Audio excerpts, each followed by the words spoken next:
Hello, I'm Paul Dowding, and this is your blockchain or distributed ledger technology due diligence question for the day. And today's question is, why is transition important to blockchains?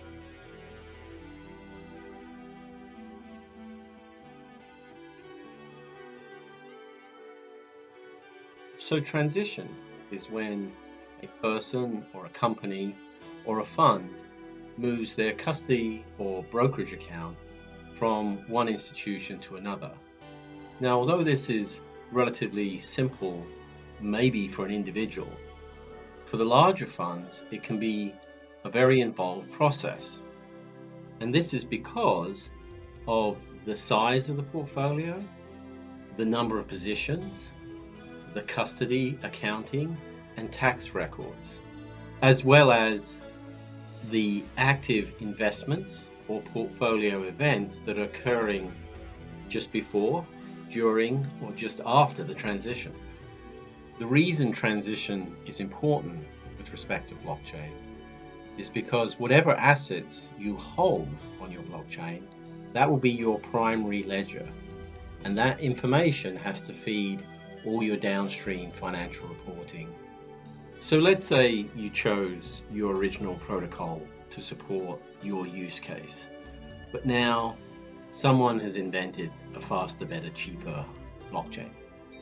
And any resemblance to what L4S is doing at the moment is purely coincidental.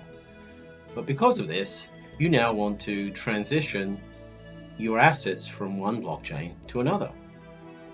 When you come to consider this transition, however, beyond the small scale, low volume, and very slow nature of the blockchains, which is topics for other videos, you find that they're not very good. Even they may not be able to at all reflect assets leaving their blockchains. In an earlier video, which I'll leave a link to in the comments below, I show how many blockchains have left out accounting and reconciliation and the concept of asset loss in their records. And therefore, in order to transition history or records to another blockchain, it can only be done algorithmically. And then you still leave a copy of all your records in the blockchain that you just left. There'll also be further copies of your assets every time that previous blockchain has a hard fork. So you'll now have multiple copies of your historical assets in these different blockchains. And the reason for this is the blockchains predominantly have a continuously active memory record of the entire ledger. And therefore, your assets are going to be reflected there in perpetuity, forever. If you're fortunate to use a better blockchain or DLT solution at the beginning, then starting for you is easier. But you still have to maintain your legacy systems because of your historical records and your regulatory required record keeping processes, which can last from 3 to 12 years. But in fact, in many transitions, the institutions will also transition their history into the new platform so that they can decommission their legacy systems.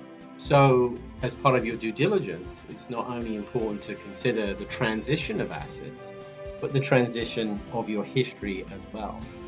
And I haven't seen any solution that can do the former or the latter, well, except one. At L4S, we took both the transition of custody accounting and tax records, as well as all of their histories, as a critical requirement for any new primary ledger that's going to support a portfolio.